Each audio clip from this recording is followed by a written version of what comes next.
So people always ask me why you are in coaching business when you are already making so much money on Amazon FBA.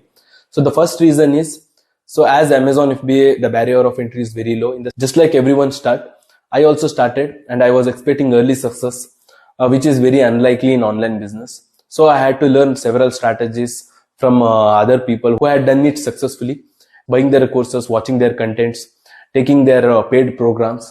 So that is what helped me to scale my business and increase my revenue. And the second reason is I want to give the opportunity to everyone. I want to share my knowledge and experience.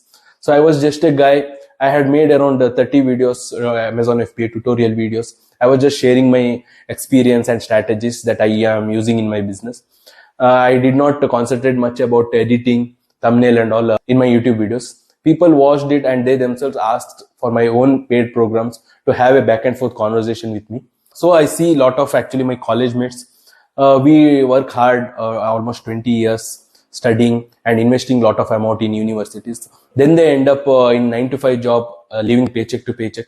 That is what actually pissed me off when I was in final year of my engineering and actually motivated me to step out of my comfort zone and start my own Amazon FBA business.